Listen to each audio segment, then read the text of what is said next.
Hey everyone, I'm back, and today we're going to be talking about Beau is Afraid. And this movie came out in 2023, and it's directed by Ari Aster, the same director as Hereditary and Midsummer. And those two movies I thoroughly enjoyed, and this one I also thoroughly enjoyed.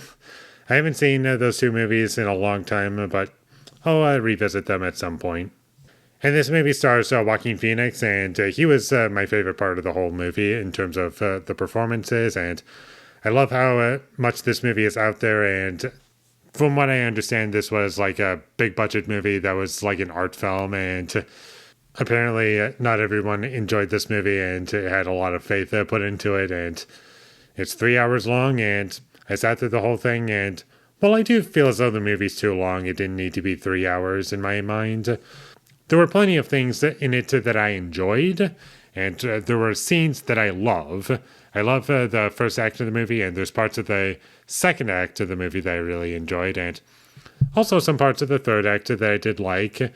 But as a whole piece, there are some parts of it that I feel I can do without, and I'm not really rushing to revisit this one simply because of that runtime just being kind of unnecessary.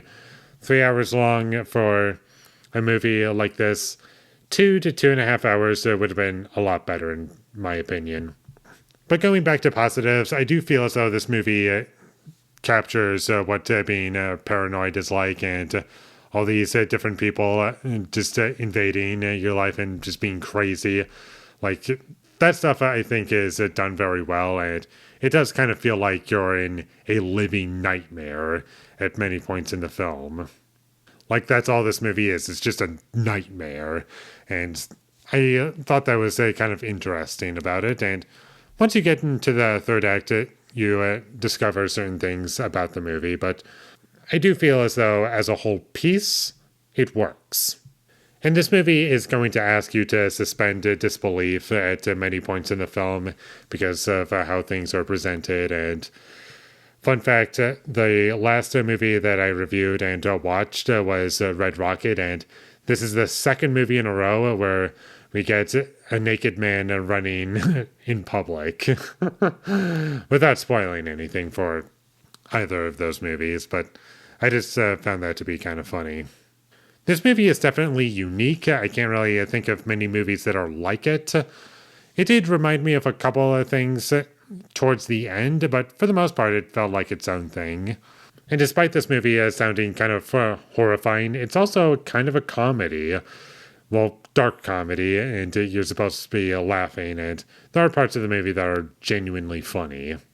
I just enjoyed this movie's dark sense of humor. Or at least I thought it was trying to be funny. That was my interpretation. And this movie is also very well shot throughout the entire runtime, and I also enjoyed following Beau. I thought he was a compelling character, and if that wasn't the case, the movie could have fallen apart really easily. If there's one word I could use to describe this movie, I would say unpredictable. You can never really guess where the movie is going at any point.